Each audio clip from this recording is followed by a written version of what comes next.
தென்னிந்திய திருச்சபை பிள்ளைகள் யாவருக்கும் அன்பின் வாழ்த்துக்கள். சிரிக்கவா அளவா என்று எதையுமே செய்ய முடியாமல் திக்குமுக்கு அடுகிறது Thoothukudi Nazareth diocese, Tirunelveli diocese.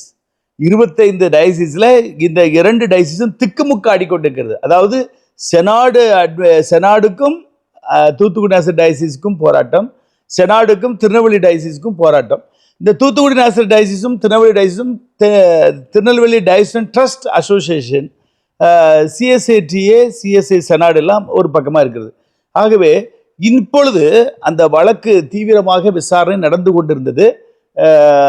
அந்த லஞ்ச் டைம் வந்ததும் ஜட்ஜி என்ன சொல்லிட்டாரு, 3/12 அதாவது அடுத்த மாதம் 3ஆம் தேதி இந்த வழக்கு ஒத்தி வைக்கப்பட்டிருக்கிறது. இப்போ தூத்துக்குடி நாசரத்தில் என்றது மாற்றி மாற்றி ஃபோன் அடிச்சுக்கிட்டே இருக்காங்க, என்னச்சு.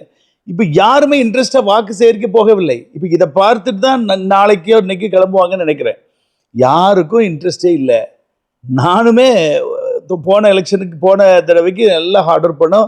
இந்த தடவை இன்ட்ரெஸ்டே இல்லை. ஏனென்றால் இந்த வழக்கு ஒத்தி வைக்கப்பட்டிருக்கிறது. இது அப்பீல் செய்யப்பட்டபடியால் இந்த தேர்தலை நடத்துவதே என்னை பொறுத்தவரையிலே சட்டவிரோதம் தான். ஏன்னா ஒரு அப்பீல் செய்யப்பட்ட பிறகு தேர்தல் நடத்துவது அது எப்படி சாத்தியம் என்று புரியவில்லை. இதுவரைக்கும் என்னுடைய வழக்கு அனுபவத்தில் நான் பார்த்துருக்கிறேன்.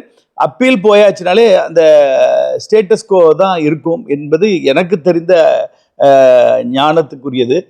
என்னவென்று புரியவில்லை. திருநெல்வேலியில் எல்லா கரஸ்பாண்டன்ட் செயலாளர்லாம் மாற்றியாச்சு. மாற்றி இவங்க எதிர்த்தரப்பு என்ன பண்ணுறாங்க, டிஎஸ் தரப்பில் வந்து அதுக்கு தடை கொடுத்துருக்குறாங்க. எஜுகேஷனல் டிபார்ட்மெண்ட்டுக்கு இதை நீங்கள் ஏற்றுக்கொள்ளக்கூடாதுன்னு சொல்லி. ஆகவே அந்த எஜுகேஷன் டிபார்ட்மெண்ட் ஏற்றுக்கொள்ளலை. இப்போ என்னாகும், அத்தனை பள்ளிக்கூடம், அத்தனை கல்லூரி ஆசிரியர்கள் மற்றும் நான் டீச்சிங் ஸ்டாஃப் யாருக்கும் சம்பளம் கிடையாது. கிறிஸ்மஸுக்கு புத்தாடை எடுக்க முடியாது, கிறிஸ்மஸ் செலவுக்கு ஒன்றும் கிடையாது. ஒரே குழப்படி. அதாவது ஒருத்தருக்கு ஒருத்தர் போட்டி பொறாமையில வழக்கு நீதிமன்றத்துக்கு சென்று இன்றைக்கு பாருங்க, திருச்சபை மக்கள் அத்தனை ஆசிரியர்களுக்கும் சாப்பாட்டுக்கு வழி கிடையாது. கிறிஸ்மஸை கொண்டாடவே முடியாது. சம்பளம் வராது, இப்போதைக்குள்ள வராது. ஏனென்றால் இப்போ டிசம்பர் 3க்கு ஒத்தி வைக்கப்பட்டிருக்கிறது. டிசம்பர் 3 என்ன தீர்ப்பு வருமோ. இப்போ தூத்துக்குடி நாசரத்தை எடுத்துக்கிறீங்க. இப்போ திருநெல்வேலிக்காவது எலெக்ஷன் ப்ராசஸ் நின்று போச்சு. இப்போ தூத்துக்குடிக்கு வர்ற ஞாயிற்றுக்கிழமை எலெக்ஷன். அப்போ எலெக்ஷனே முடிந்தாலும் டிசம்பர் 3ஆம் தேதி சரி தீர்ப்பு வந்து அந்த எலெக்ஷன் தள்ளுபடின்னு வரதான் செய்யும் என்று நான் கருதுகிறேன். எனக்கு தெரியவில்லை. ஏனென்றால் நான் அந்த தரப்புக்கு சப்போர்ட்டும் கிடையாது, இந்த தரப்புக்கு சப்போர்ட்டும் கிடையாது. நம்ம ரூட்டு தனி ரூட்டு, ஆன்மீக அணி. நான் வந்து திருச்சபை ஊழலற்று செயல்பட வேண்டும்.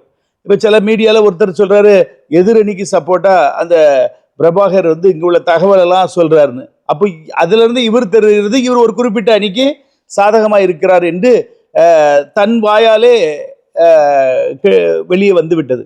அப்போது நான் வந்து இந்த அணிக்கும் சப்போர்ட் கிடையாது, இந்த அணிக்கும் சப்போர்ட் கிடையாது, எஸ்டிகேக்கும் சப்போர்ட் கிடையாது, டிஎஸ்எஃப்க்கும் சப்போர்ட் கிடையாது. நாங்கள் ஒரு தனி லிங்க். எலெக்ஷன் முடியிட்டு டிசி பீப்புள் எல்லாரும் சப்போர்ட்டாக இருக்கிறாங்க. கிளட்ஜஸ் அவ்வளவரும் ஒரு யூனிஃபார்மாக ஒரு அம்பர்லாக்கில் வந்திருக்கிறாங்க. நான் be happy, I am happy. ஏதாவது ஒரு முடிவு வரும். நிச்சயமாக இந்த 2 பேரும் வரக்கூடாது. மாற்றாக ஒரு அருமையான ஆட்சி கொண்டு வர வேண்டும் என்பதுதான் என்னுடைய தலையாய கடமை. நான் முதலில் இருந்து கடைசி வரைக்கும் ஒரே ஸ்டாண்ட்ஸில் இருக்கிறேன். ஆனால் சிலர் நினைச்சுறாங்க, எதிரணிக்கு தகவல்களை அந்த எலெக்ஷன் ஆஃபீஸர் 3 பிரபாகர் வந்து கொடுக்குறாரு, அது வாங்கிட்டாரு இது வாங்கிட்டாருன்னு சொல்லி சொல்கிறாங்க. நான் என்ன சொல்கிறேன், மொத்தத்திலே இந்த எலெக்ஷன் மெத்தடே தவறு தான் என்று சொல்கிறேன். அதாவது 2023 சட்டத்தை எடுக்காமல் 2013 சட்டத்தை எடுக்கிறார்கள். இது எந்த வகையில் நியாயம்? ஒன்றும் புரியவில்லை. எல்லாமே தனக்கு யாதர். அப்புறம் பாக்கிதாருக்கு எல்லாருக்கும் வாக்கை கொடுத்தாச்சு. இதே தப்பு. நம்ம சட்டத்தின்படி பாக்கிதாராக இருந்தால் வாக்கு கொடுக்கக்கூடாது. அப்போ வாக்கு கொடுக்குறாங்க. அதுக்கப்புறம் நான் 2 தரப்பு மேலேயும் கம்ப்ளைண்ட் கொடுத்துருக்கேன். ஜோதிமணி ஐயிட்ட ஒரு பதிலும் இல்லை. ஒரு நீதிபதி என்பதற்கு ஒரு பெட்டிஷன் கொடுத்தா அதற்கு பதில் கொடுக்க வேண்டும். பதில் இல்லை. அப்போ என்ன செய்ய? நீதியும் இல்லை, நியாயமும் இல்லை, தர்மமும் இல்லை, ஒன்றும் இல்லை. அதில் புதிதாக அப்பாயின்மெண்ட்லாம் போட்டிருக்கிறாங்க. என்ன கதை, எதுக்கு போட்டாங்க ஒன்றும் புரியலை. ஒருத்தருக்கே 6 பதவியெல்லாம் கொடுக்குறாங்க. இதெல்லாம் எப்படி நியாயமானபடி நடக்குதா இல்லை அநியாயமாக நடக்குதா என்பது 3ஆம் கிளாஸ் படித்த பிள்ளைக்கு தெரிஞ்சிடும். இது நான் சொல்லி தான் தெரியணும்லாம் கிடையாது. ஒரே நபருக்கு 6 பதவி, 2 கல்லூரிகளுக்கு மற்றும் 4 டயசிஸ் ஆஃபீஸ் முழுவதும் இன்சார்ஜ் என்று சொல்லி இவ்வளவு பெரிய பதவியை பக்கத்து டயசிஸில் உள்ளவருக்கு கொடுத்தால் இது நியாயமா, இது தர்மமா? இதுல உண்மை இருக்கிறதா, இதுல என்ன காரியம் இருக்கிறது என்பதை குறித்து ஒரு 3ஆம் கிளாஸ் படிக்கிற குழந்தைக்கு கேட்டால் தெரியும். ஆகவே மொத்தத்துல வீடு 2 பட்டா கூத்தாடிகளுக்கு கொண்டாட்டம். நாம் ஒருவருக்கொருவர் சண்டை போட இன்னொருவர் நம்ம தலையில ஏறி உட்கார்ந்து மாதம் கிட்டத்தட்ட போன எலெக்ஷனுக்கு ப்ராசஸ் 1 கோடியா எவ்வளோ 2 கோடியா எவ்வளோ செலவு பண்ணிட்டாங்க. வேஸ்ட். ஃப்ளைட் டிக்கெட்டு, லாட்ஜ், அது இது, சம்பளம் 2 லட்சம் 1 லட்சம். அப்பா, நம்ம காணிக்க பணம் எப்படி விரயமாகிறது பாருங்க. என் அன்பு தேவனுடைய பிள்ளைகளே, காணிக்க போடாதீங்க. நான் திரும்பவும் சொல்றேன், இன்றைக்கே 2வது வீடியோ, காணிக்க போடாதீங்க. நீங்க ஓய்வு பெற்ற நீதிபதிக்கு சம்பளம் கொடுக்க நம்ம காணிக்க கொடுக்குறோம். அவங்க ஃப்ளைட்ல வர்றதுக்கு, அவங்க சாப்பிட்றதுக்கு, அவங்க ஹோட்டல்ல தங்குறதுக்கு, இதுக்கு நம்ம சம்பளம் கொடுக்கணுமா, காணிக்க போடணுமா? இல்ல நீதிமன்றத்துக்கு வழக்குக்கு போயிட்டு வராங்களே, இதற்கு தான் நம்ம காணிக்க கொடுக்குறோமா? காணிக்கைய அறிந்து போடுங்க. நான் தான் சொல்றேன், இனி காணிக்கையே கொடுக்காங்க. டெஃபிஷியன்சி வரட்டு. டயசிஸ்ல சம்பளம் போடுறதுக்கு வழி இல்லாம போகட்டு. அதுக்கப்புறம் நம்ம சம்பளம் நம்மளே வேணா கொடுத்துக்கிடுவோம். ஒவ்வொரு குடும்பங்கள் முன் இவருக்கு நாங்க சம்பளம் கொடுக்கோம், அவருக்கு நாங்க சம்பளம் கொடுக்க கொடுத்துட்டு போவாங்க. ஏனண்டா இது இப்படி போச்சுன்னா திருமண்டலம் அழிந்து போயிட்டு, அவ்வளவுதான். தூத்துக்குடி டைசிஸ் அழிந்ததுன்னு என்று நான் வீடியோ போட்டு விட்டேன். அதே போல இப்ப திருநெல்வேலி பின்னாடி வந்துட்டு ஒரே ஒரு காரியம், ஒரு நல்ல காரியம். இது திக்குமுக்காடி ஒரு முடிவுக்கு வரும் பொழுது ஒரு நல்ல காரியம் நடக்கும். டிடிடிஏ என்கின்ற ஒரு கம்பெனி, அது ரியல் கம்பெனி, அதுதான் நம்முடைய சொந்த டயசிஸ். 1919 உருவாக்கப்பட்ட டயசிஸ். இவ்வளவு குழப்பம் வந்தாதான் டிடிடிஏ தலை தூக்கி நிற்கும். ஆகவே அதற்காக, அந்த நல்ல நாளுக்காக நானும் காத்து கொண்டிருக்கிறேன். இப்படி ஒரு உழப்படியான ஒரு டயசிஸ் தேவையில்லை. சிஎஸ்ஐ செனாட் என்று ஒரு சட்டம், சிஎஸ்ஐ டிஏ என்று ஒரு சட்டம், டிடிடிஏ என்று ஒரு சட்டம், மதுரை டைசிஸ்க்கு ஒரு சட்டம், கன்னியாகுமரி டைசிஸ்க்கு ஒரு சட்டம், இப்படி 25 டைசிஸ்க்கு 25 சட்டத்தை வைத்தாலே இந்த நிர்வாகம் சீராக நடைபெறாது. ஆகவே ஏதோ ஒன்று கர்த்தர் என்னை கொண்டு வந்திருக்கிறார், நான் செய்து கொண்டிருக்கிறேன். நிச்சயமாக ஒரு சொல்யூஷன், ஒரு முடிவுக்கு வரும். அது தென்னிந்திய திருச்சபை திருநெல்வேலி திருமண்டலமாக, திருநெல்வேலி திருமண்டலம் ட்ரஸ்ட் அசோசியேஷனாக இருக்கும் என்று நான் நம்புகிறேன். என்னை பொறுத்த வகையில் இப்படி கிடந்து இடியாப்ப சிக்கலை இருக்கிறதோட நம்ம சுயமாய் செயல்படுவதுதான் நல்லது என்று நான் நினைக்கிறேன். ஏனென்றால் சிஎஸ்ஐ செனாட் என்று ஒரு ஃபேக்கான ஒரு அமைப்பு மூலம் இப்படி வழக்கு நீதிமன்றத்தை கடந்து ஓடிக்கிட்டு இருக்கு. இப்போ நம்ம TDTA Thoothukudi diocese, TDTA Tirunelveli diocese, TDTA Tenkasi diocese என்று சொல்லி நாமே நிர்வகிப்பதுதான் நல்லது, சால சிறந்தது. ஏன்னா TDTA Madurai diocese, TDTA Coimbatore diocese, TDTA Erode diocese, TDTA Trichy diocese, TDTA Chennai diocese, TDTA Vellore diocese, TDTA Mumbai diocese, TDTA Delhi diocese என்று சொல்லி நம்முடைய வெள்ளைக்காரர்கள் உருவாக்கி தந்த அருமையான சட்டம். சிவானந்த சுவாமின்னு சொல்லி நம்ம சாரால் டக்கர் கல்லூரிக்கு செயலாளராக கோர்ட் நியமித்தார்கள். முன்னாள் ஓய்வு பெற்ற நீதிபதி அவர்கள் டிடிடிஏ சட்ட புஸ்தகத்தை படித்துவிட்டு அவர் சொல்லி எவ்வளவு சிறப்பாக இருக்கிறது, அருமையாக உருவாக்கி இருக்கிறார்கள் என்று என்னோடு கூட சொன்னார்கள். இந்த சட்டத்தை நீங்கள் கவர்மெண்ட்ல பதிவு செய்யுங்கள், நீங்க நீதிமன்றத்துக்கே செல்ல வேண்டாம், எல்லாமே உங்களுக்குள்ளே பார்த்து கொள்ளலாம் என்று சொல்லி. ஆகவே சண்டை முற்றும் பொழுது ஒரு முடிவு, நல்ல முடிவு வரும்.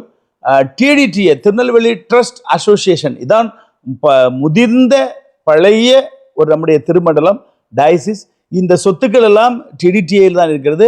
இதெல்லாம் நமக்குள்ள பாத்தியா பிரிச்சுக்கிட்டோம், டிஎன்டி என்று சொல்லி, தூத்துக்குடி நேஷனல் டயசிஸ் என்று சொல்லி. ஆனால் அரசாங்கத்தின்படி ட்ரஸ்ட் படி அது தூத்துக்குடியில் உள்ள அனைத்து பள்ளிக்கூடங்களும் ஆலயங்களும் டிடிடிஏ ட்ரஸ்ட் அசோசியேஷன் சொத்துல தான் இருக்குது. 2 அந்த பாலிடெக்னிக், நேசரத்து பாலிடெக்னிக்கும் அந்த இன்ஜினியரிங் காலேஜ் நினைக்கிறேன், இது மாத்திரம் சிஎஸ்ஐடிக்கு பதிவு பண்ணியிருக்கிறார்கள். அதுலேயும் வில்லங்கம் இருக்கிறது, அதுவும் முழுமையாக்கப்படவில்லை. ஆகவே நான் சொல்கிறது தான் நடக்கும். இதற்காக தான் கர்த்தர் ஏவி எழுப்பி கொண்டிருக்கிறார். இப்படி கிடந்து குடுமி சண்டை போட்டுட்டு, வாய்க்கா சண்டை, குழாய் சண்டை போட்டுட்டு இருந்தால் நம்ம டயசிஸ் அழிந்து விடும். பெந்தகோஸ்தேக்காரங்க, சுயாதீன ஊழியக்காரங்களாம் இன்னைக்கு நல்ல ஆத்துமாதயம் பண்ணி டெவலப் பண்ணுறாங்க. நம்ம டயசிஸ் கீழால போயிட்டு இருக்கு. மொத்த 24-25 டயசிஸையும் கண்ட்ரோல் பண்ண முடியுமா என்று சொல்லி தான் நான் இறங்குறேன். ஆனால் அது முடியுமா, சாத்தியமா என்று தெரியவில்லை. 4 மாநிலத்தவர்கள் உள்ளே இருக்கிறார்கள்.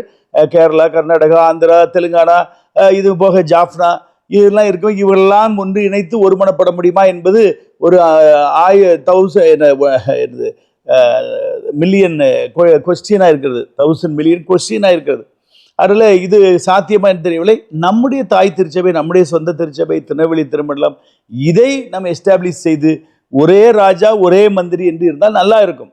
ஒரே சட்டம், திருநெல்வேலி டயசிஸ்னா ஒரே சட்டம், அதில் கிளை சபைகள் தூத்துக்குடி டயசிஸ், தென்காசி என்று சொல்லி கன்னியாகுமரி என்று பிரித்து செய்தால் ஆத்தும ஆதாயமும் உண்டாகும், சபை ஒரு புனிதப்படும் என்று நான் நம்புகிறேன். மொத்தத்தில் ஆண்டவர் கையில் இருக்கு, எது எப்படி நடக்க வேண்டும், என்ன செய்ய வேண்டும் என்பதை தேவன் அறிவார். அவர் மேலே இருந்து வேடிக்கை பார்த்து கொண்டிருக்கிறார். நாம் அல்லவலப்படுகிறதெல்லாம் பார்த்து அவர் நகைத்து கொண்டிருக்கிறார். அட பாவிகளா, இப்படி நீதிமன்றத்துக்கு போய் சீரழிறீங்களே, கொஞ்சமாவது உங்களுக்கு வேதத்தை குறித்து அறிவு இருக்கா? இப்படி ஒரு கர்த்தர் நான் இருக்கிறேன் என்பதை குறித்து யாராவது பயப்படுகிறீங்களா என்று பரலோகம் நகைத்து கொண்டிருக்கிறது. ஆகவே காலம் சரியான பதிலை கொடுக்கும். ஆனால் நான் சொல்லுகிறதெல்லாம், இனி நமக்குள்ள அணி வேறுபாடு வேண்டாம், எல்லாரும் ஒன்றுபடுவோம். TSF S T K Rajan, இந்த பக்கம் வேதநாயகம் டிஎஸ் இது எல்லாரும் சேர்ந்து ஆன்மீக அணி எல்லாரும் ஒன்றாக இணைந்து நம்முடைய சொந்த திருச்சபை, நம்முடைய தாய் திருச்சபை, நம்முடைய முற்பிதாக்கள் உருவாக்கின புனிதமான பரிசுத்தமுள்ள திருச்சபை, இதை நாம் கட்டி காக்க ஒன்றுபடுவோம். தேவநாமம் மகிமைப்படுவதாக. ஆகவே இனி அடுத்த வழக்கு அடுத்த வாய்தா 3ஆம் தேதி 12ஆம் மாதம் டிசம்பர் மாதம். அதில் தீர்ப்பு வருதா, அதுவும் அட்ஜாயிண்ட் ஆகுதா என்பது அன்றைக்கு பார்ப்போம். அது வரைக்கும் தேவ கிருபை உங்களோடு இருப்பதாக. God bless you.